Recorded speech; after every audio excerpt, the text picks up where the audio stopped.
పల్నాడు జిల్లా Vinukonda municipal commissioner పై 5వ ward councillor Anjali Devi collector కు ఫిర్యాదు చేశారు. పలు కార్యక్రమాల్లో కమిషనర్ ప్రోటోకాల్ పాటించట్లేదని ఫిర్యాదులో తెలిపారు. వైసీపీ నేతలకు వత్తాసు పలుకుతున్నాడని, అభివృద్ధి కార్యక్రమాలకు పిలవడం లేదంటూ కూడా ఆమె తెలిపారు. కౌన్సిలర్ గా పోటీ చేసి ఓడిపోయిన వారిని కార్యక్రమాలకు పిలుస్తున్నాడని అన్నారు. 4.5 ఏళ్లలో అభివృద్ధి పనులు చేయకుండా ఎన్నికల వేళ హడావిడిగా పనులు ప్రారంభించి వైసీపీ నేతలు దౌర్జన్యం చేస్తున్నారని అన్నారు. ఎమ్మెల్యే బోల్లా బ్రహ్మనాయుడు ప్రోద్బలంతో తమకు అన్యాయం చేస్తున్నారని ఆవేదన వ్యక్తం చేశారు.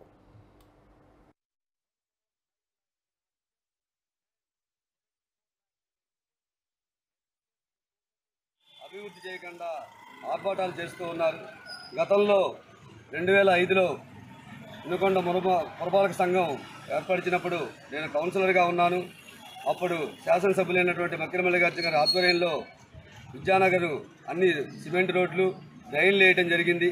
అదేవిధంగా 2014లో మా అమ్మగారు అయినటువంటి అంజలిదేవి గారు కౌన్సిలర్ అయినప్పుడు కూడా మేము జీవి ఆంజనేయులు గారి నేతృత్వంలో అనేక సిమెంట్ రోడ్లు, అదేవిధంగా ప్రభుత్వ పాఠశాల, బాలికల వసతి గృహం వీటన్నిటిని కూడా అభివృద్ధి చేశామని చెబుతూ ఉన్నాం.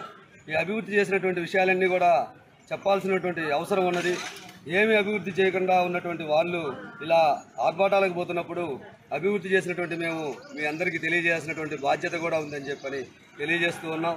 అదేవిధంగా ఈ రోజున కలెక్టర్ గారిని కలవడానికి వచ్చాం. మున్సిపల్ కమిషన్ గారికి, ఆర్డీ గారికి, అదేవిధంగా ప్రిన్సిపల్ డైరెక్టర్ గారికి, కలెక్టరేట్ అన్ని అధికారులకి, ఉన్నతాధికారులందరికీ కూడా ఫిర్యాదు చేస్తూ ఉన్నాం.